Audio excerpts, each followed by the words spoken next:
विलासपुर गांव में यशोदा नाम की एक गरीब विधवा औरत रहती थी। उसने दो देसी गायें पाली थी। यशोदा का एक 20 साल का बेटा था।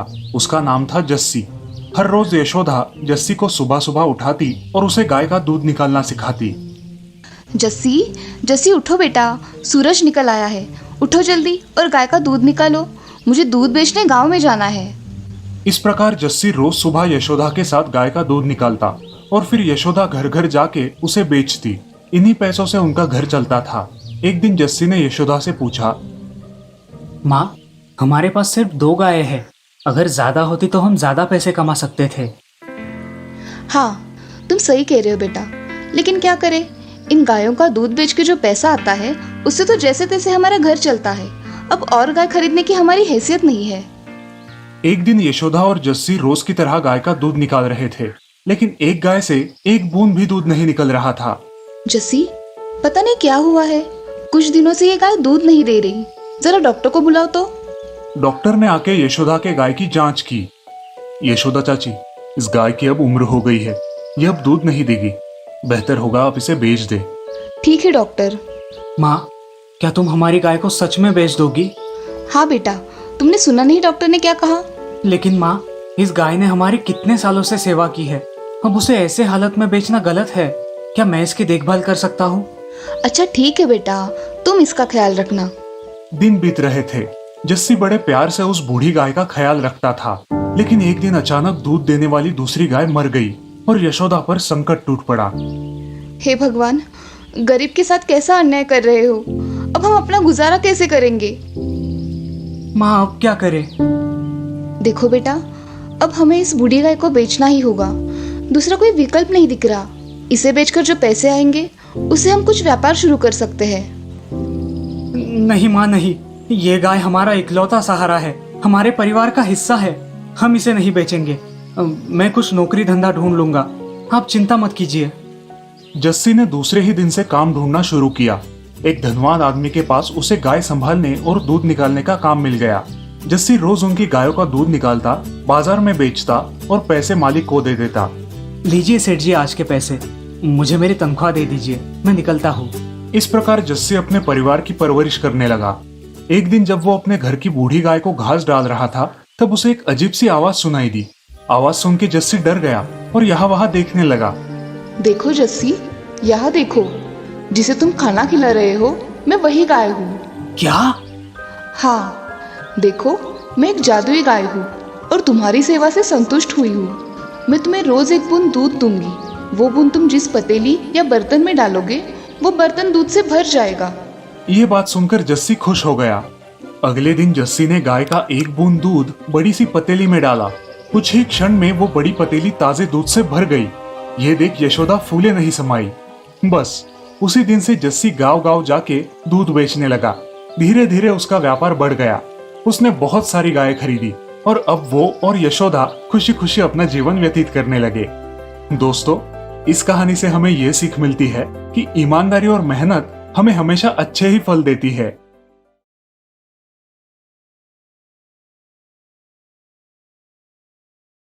एक गांव में मुंगेरी लाल अपने बेटे संजय के साथ रहता था। मुंगेरी लाल गरीबी की वजह से ज्यादा पढ़ लिख नहीं पाया था, लेकिन उसने अपने इकलौते बेटे संजय को अच्छी तालीम दी थी। बेटा, तुम पढ़ो लिखो, बहुत बड़े आदमी बनो, यही मेरी इच्छा है।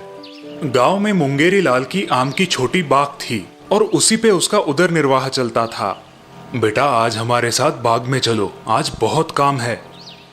क्या बाबा, मैंने कहा ना मुझे नहीं अच्छा लगता बाग में काम करना, इसीलिए आपने मुझे इतना पढ़ाया है क्या? लेकिन बेटा, ये तो हमारी अपनी बाग है, तो फिर काम करने में क्यों झिझकते हो? बाबा प्लीज, अब लेक्चर मत देना। मेरे दोस्त नुक्कड़ पे वेट कर रहे हैं और वैसे भी मुझे बड़ा बिजनेस करना है। ऐसे फालतू काम मुझे नहीं करने। मुंगेरी लाल को लगता था कि संजय को इसी आम के घरेलू व्यवसाय को बड़ा करना चाहिए, लेकिन संजय सिवाय बड़े बड़े सपने देखने के कुछ काम नहीं करता था। दिन भर गांव में दोस्तों के साथ मटर गश्ती करना, नुक्कड़ पे अड्डा जमा के वक्त बर्बाद करना, बड़े बड़े डिंगे हाँकना, यही उसका रूटीन बन गया था। आ गए रामगढ़ के बिजनेस टाइकून। टाटा बिरला के बाद हमारे संजय जी का ही नाम लिया जाएगा भाई। हाँ, वो तो है भाई लोग, इसीलिए बड़े बड़े सपने देखता हूँ यार, वो भी डे एंड नाइट। देखना तुम, एक दिन इसी गांव में आसमान छूती बड़ी हवेली होगी मेरी। संजय के गैर जिम्मेदार बर्ताव के कारण मुंगेरी लाल परेशान थे। 1000 बार समझाने के बाद भी संजय पर कोई असर नहीं हुआ था। काश आज संजय की माँ जिंदा होती, पता नहीं कब अपनी जिम्मेदारी समझेगा यह लड़का। इतने में मुंगेरी लाल के चचेरे भाई हरिमल घर आते हैं। उन्हें देखकर मुंगेरी लाल बेहद खुश होते हैं। कैसे हो छोटे, कितने साल बाद मिल रहा हूँ, चेहरा क्यों उतरा है तुम्हारा? कुछ नहीं भैया, ऐसे ही थोड़ी संजय की चिंता हो रही थी। मुंगेरी लाल से हरिलाल को संजय के गैर जिम्मेदार बर्ताव के बारे में पता चलता है और साथ ही साथ ये भी पता चलता है कि संजय को आमरस बहुत ही ज्यादा पसंद है। बस हरिलाल के दिमाग में संजय को सबक सिखाने की एक कल्पना आती है। संजय बेटा, आज दोपहर को जल्दी घर आना। क्यों चाचा जी? मुझे दोस्तों के साथ फिल्म देखने जाना है। अरे सुनो तो, आज दोपहर के भोजन में मैं तुम्हारे लिए खास आमरस पूरी बनाने वाला हूँ। सच में चाचा जी? फिर तो मैं जल्द ही घर आऊंगा। ऐसा कहकर संजय रोज की तरह नुक्कड़ पर चला जाता है। दिन भर बाहर टाइम पास करके संजय खुशी खुशी घर आता है। खाने का समय हो गया, लेकिन खाना तैयार नहीं है। सारे बर्तन खाली है। संजय सोच में पड़ गया। कहाँ गए ये लोग? पेट में चूहे दौड़ रहे हैं। भैया वो देखो, संजय आ रहा है। अब क्या करें? तुम बस देखते जाओ छोटे। अरे ये तो यहाँ पर गप्पे लड़ा रहे हैं। बाबा, चाचा जी, भूख के मारे मेरी जान जा रही है और आप यहाँ गप्पे मार रहे हो। कहाँ है आमरस? मंगेरी लाल ने हरिलाल की तरफ इशारा किया और हरिलाल ने पेड़ के नीचे रखे उस पतेले की ओर। ये क्या चाचा जी, पतेली आम के पेड़ के नीचे क्यों रखी है? अरे बेटा, आमरस पेड़ से टपकने की राह देख रहे हैं 4 घंटे से। ये कैसा मजाक है चाचा जी? भूख से यहाँ जान चली जाएगी मेरी। ऐसे तो इस जन्म में क्या, अगले 7 जन्म में भी आमरस नहीं मिलेगा। अब की ना पते की बात तुमने बेटा। यही बात तो मुंगेरी तुम्हें कब से समझाने की कोशिश कर रहा था। मैं कुछ समझा नहीं चाचा जी। बेटा, सिर्फ बड़े सपने देखने से सपने पूरे नहीं होंगे जब तक तुम खुद कोशिश और मेहनत ना करो। संजय को अपनी गलती समझ आ जाती है। वो अपने पिताजी से माफी मांगता है और अगले ही दिन से काम की तलाश करने का वादा करता है।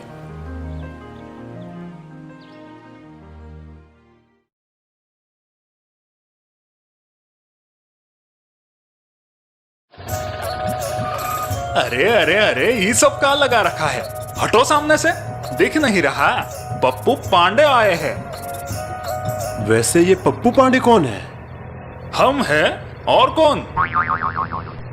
अब ज्यादा बत्तीसी मत दिखाओ, सामने से हट जाओ। हमारे कस्टमर को लेट हो रहा है। पप्पू पांडे हर जगह अपनी ढूस जमाने में ही उलझा रहता था। गांव की नुक्कड़ पर उसका अड्डा था, जहां वो बड़ी बड़ी डोंगे हाला करता था। पिछले साल मेरी ऑटो में एक टूरिस्ट पैसेंजर बैठा था। उसके साथ मैं पूरा आगरा घूमा, ताजमहल देखा, उसके साथ बड़े बड़े होटल में रहा। और पूछ मत, वो फॉरेनर तो मेरे सिवा कहीं घूमता ही नहीं था। ऐसा क्या? और नहीं तो क्या। और बस तभी वहां एक दूसरा ऑटो वाला आ गया। भाई, तुम लोगों ने सुना कि नहीं? क्या? यही कि सरकार ने नियम बना दिया है कि आज से सारी ऑटो मीटर के हिसाब से ही चलेगी। अरे बाप रे, अब क्या करेंगे हम लोग? वही जो अब तक करते आ रहे हैं। मतलब? देखते जाओ। अब पप्पू ने सोच लिया था कि वो हर सवारी को गोल गोल घुमाएगा।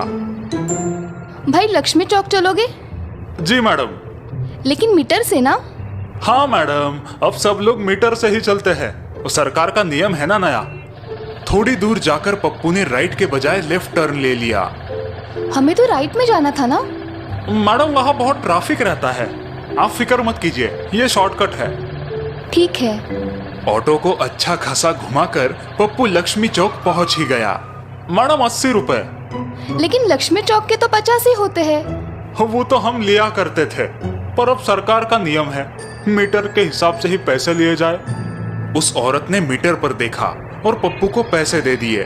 पप्पू बहुत खुश था। शाम होते ही पप्पू नुक्कड़ पर पहुंचा। अरे यार, इस मीटर ने तो धंधे की वाट लगा दी। तुम लोगों की, मेरी नहीं। मैंने जुगाड़ ढूंढ लिया है। पप्पू ने उन लोगों को सब कुछ बताया। हाँ, ये सही है। कल से हम भी यही करेंगे। अगले दिन से सभी ऑटो वालों ने पप्पू का फंडा आजमाया। वो लोग भी कस्टमर्स को घुमाने लगे। कई दिनों तक ये सिलसिला चलता रहा। फिर ग्राहकों ने ट्रैफिक ऑफिसर से कंप्लेंट की। ट्रैफिक ऑफिसर्स इन लुटेरे ऑटो वालों को पकड़ने के लिए निकल पड़े। वो पहले पप्पू की ऑटो में बैठे। लक्ष्मी चौक। ठीक है सर। पप्पू ने हमेशा की तरह सवारी को घुमाना शुरू कर दिया और उसके पीछे बैठा ऑफिसर ये सब नोट करने लगा। आखिर पप्पू लक्ष्मी चौक पहुंचा। 70 रुपए। 70 नहीं, 7,000 रुपए और 3 महीने की जेल। पप्पू को अपने लालच के चक्कर में हवालात जाना पड़ा, वो भी अपने सभी साथियों के साथ।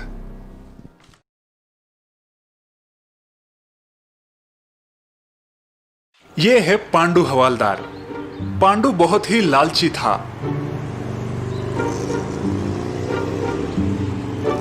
रुको रुको। क्या साहब, आपने सिग्नल तोड़ा, अब फाइन भरो। 1,000 रुपए। 1,000 रुपए? अरे नहीं सर, मेरे पास इतने पैसे नहीं है। ऐसा कैसे चलेगा? अगर फाइन नहीं भरोगे तो आपको छोड़ू कैसे? सर, कुछ ले देकर दफा कीजिए ना। ऐसा तो 200 रुपए ढीले करो। ये लो सर। पांडु हवालदार ऊपर की कमाई खाकर बहुत खुश था। वो हमेशा ट्रैफिक रूल्स तोड़ने वालों को पकड़ता था, लेकिन फाइन लेने के लिए नहीं। क्या साहब, इतनी बड़ी गाड़ी है और सिर्फ 100 रुपए? कम से कम 200 तो दो। उसका एक ही मकसद था कि उसकी ऊपर की कमाई चलती रहे। समय के साथ साथ ऊपर की कमाई के साथ पांडु का पेट भी बढ़ने लगा। अब वो सिग्नल तोड़ने वालों के पीछे भाग नहीं सकता था, पर फिर भी उसे बकरे मिल ही जाते थे। देवा रे देवा, अपनी ऐसी ही कृपा बनाकर रख मुझ पर। एक दिन की बात है, एक टमाटे की गाड़ी वाले और एक कार वाले की आपस में टक्कर हो गई। साहब, ये आपकी गलती है, आपने सिग्नल नहीं देखा। उल्टा चोर कोतवाल को डांटे, ये तेरी गलती है। मैं तो सिग्नल देखकर ही चल रहा था, आपने सिग्नल तोड़ा। और तभी वहां हवालदार पांडु आ टपका। क्या हो रहा है ये सब? देखिए ना साहब, इन साहब ने सिग्नल तोड़ा और मेरी गाड़ी ठोक दी। देखिए मेरा कितना नुकसान हुआ है। पांडु हवालदार ने गाड़ी वाले की ओर देखा। साहब, 1 मिनट इधर आइए ना। गाड़ी वाला हवालदार को कोने में ले गया। साहब, मामला रफा दफा कर दीजिए। गाड़ी वाले ने पांडु की जेब में एक 500 का नोट डाल दिया। ठीक है साहब। देखो भाई टमाटर वाले, मुझको तो तेरी ही गलती लग रही है और अभी ट्रैफिक जाम भी कर दिया तूने। जल्दी साइड हटा। लगता है गाड़ी वाले से रिश्वत ली है इसने। भगवान करे उस गाड़ी वाले का और इस रिश्वतखोर हवालदार का बुरा हो, कीड़े लगे दोनों को। टमाटर वाला कोसते कोसते वहां से चला गया, लेकिन पांडु तो मुस्कुरा रहा था। अगले दिन पांडु रोज की तरह अपने सिग्नल पर खड़ा था। तभी एक गाड़ी ने सिग्नल तोड़ा। रुको रुको सर, आपने ऑरेंज होने के बाद गाड़ी चालू की, अब आपको फाइन भरना पड़ेगा। फाइन कितना है? 1,000 रुपए। 1,000? लेकिन दूसरे सिग्नल्स पे तो 500 रुपए है। क्या सर, कौन से जमाने में जी रहे हैं आप? पता नहीं फाइन बढ़ गया है। ठीक है। उस आदमी ने अपनी जेब से 1,000 रुपए निकाले। वैसे हम सेटलमेंट भी कर सकते हैं। कैसा सेटलमेंट? बख्शीश का। आप मुझे 200 रुपए बख्शिश दे दो और आपके 800 रुपए बच जाएंगे। ऐसा क्या? सर सोच लीजिए, 200 परवड़ेगा या 1,000? वो गाड़ी वाला गाड़ी से नीचे उतरा। वो मुस्कुराते हुए पांडु के पास आया और उसने पांडु को जोर से तमाचा मारा। सेटलमेंट करेगा? मुझसे सेटलमेंट करेगा? सेटलमेंट करने के लिए तेरी ये नौकरी ही नहीं बचेगी, समझा? अभी इसी वक्त तुम्हें सस्पेंड किया जाता है। मैं इस एरिया का नया कमिश्नर हूँ। सर सर सर मेरी बात सुनिए सर। वो आदमी गाड़ी में बैठकर चला गया और लालची पांडु की तो भरे सिग्नल पर इज्जत निकल गई।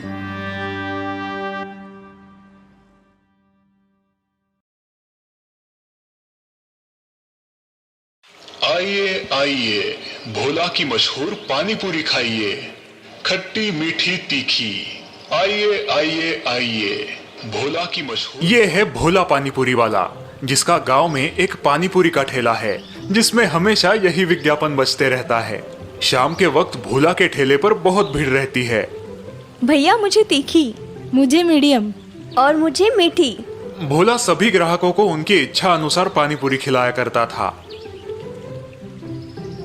रात को 9 बजे भोला अपना ठेला बंद किया करता था और वही बैठकर दिन की कमाई का हिसाब लगाया करता था।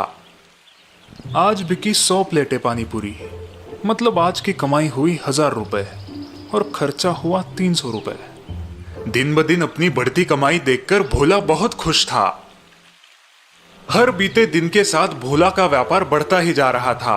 अब वो अकेला इतने सारे ग्राहकों को नहीं संभाल सकता था। भैया मुझे तीखा। मुझे भी तीखा। मुझे भी।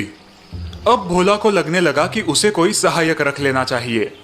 अगले दिन जब भोला अपना ठेला लगा रहा था तो उसका दोस्त कृष्णा उसके पास आया। तो भाई भोला, क्या हालचाल है? एकदम बढ़िया, तू बता। बस वही काम ढूंढ रहा हूँ। बहुत सही समय पर आया है तू। मैं अपनी मदद के लिए एक सहायक ढूंढ रहा हूँ। अरे वाह, तो मैं हूं ना तेरा सहायक। भोला को अपना सहायक मिल गया और कृष्णा को अपनी नौकरी। उसी दिन से कृष्णा भोला की मदद करने लगा। अब जब भी भीड़ होती तो भोला को कोई परेशानी नहीं होती, क्योंकि कृष्णा उसकी मदद किया करता था। वे दोनों सारा काम साथ में करने लगे और हमेशा की तरह आज भी ठेला बंद करने के बाद भोला हिसाब लगाने लगा। आज कुल 180 प्लेटें पानी पूरी बिकी, मतलब 1800 रुपए। खर्चा हुआ 400 रुपए, पूरे 1400 रुपए का मुनाफा। अच्छा है, ये लो भाई कृष्णा, तुम्हारे 300 रुपए। अगले कुछ दिनों तक कृष्णा ने भोला के साथ काम किया और भोला उसे उसकी मजदूरी दे दिया करता था। पर भोला का मुनाफा देखकर कृष्णा को जलन होने लगी। एक सुबह कृष्णा हिसाब करने बैठा। एक दिन के 300 रुपये। पिछले 1 महीने में मैंने 9000 रुपये कमाए हैं। ये तो ठीक है, लेकिन भोला रोज का 1200 रुपया मुनाफा कमाता है। इस हिसाब से वो 36,000 रुपये कमाता है। बाप रे, ये तो बहुत ही ज्यादा है। कृष्णा सोचने लगा कि कैसे वो भी भोला की तरह ज्यादा पैसे कमाए। अगर मैं भी पानी पूरी का ठेला लगाऊं तो?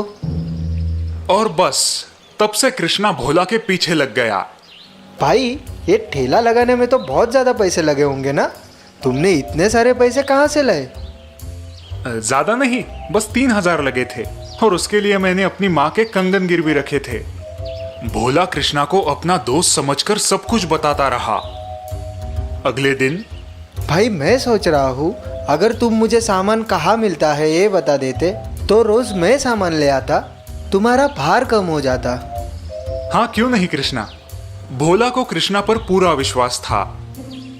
भोला उसे अपने साथ बाजार ले गया और उसे सब दुकानें बताई जहां से वो सामान खरीदता था।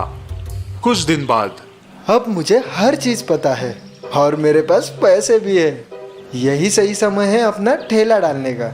और अगले दिन भोला के बगल में एक और पानी पूरी की गाड़ी खुली। कृष्णा की मजेदार पानी पूरी, आइए चखिए, नए जमाने की नई पानी पूरी। कृष्णा का ठेला देखकर भोला दंग रह गया। तूने मेरे साथ धोखा किया? मैंने कोई धोखा नहीं किया, ये दुनिया का दस्तूर है। चेला कभी ना कभी गुरु पर भारी पड़ता ही है। मैं ही मूर्ख था जो तुझे अपना दोस्त समझ बैठा था। अब गांव में एक साथ 2-2 विज्ञापन सुनाई देने लगे। आइए आइए, भोला की मशहूर पानी पूरी खाइए, खट्टी मीठी तीखी। आइए आइए आइए, कृष्णा की मजेदार पानी पूरी, आइए चखिए, नए जमाने की नई पानी पूरी। और इस वजह से भोला के ग्राहक भी कम हो गए। उसके आधे ग्राहक कृष्णा के ठेले पर जाने लगे। मुझे तीखी चाहिए। इतनी बस या और तीखी? और बेचारा भोला ऐसी परिस्थिति में था कि वो कुछ नहीं कर सकता था, क्योंकि भोला ने खुद आस्तीन में सांप पाला था।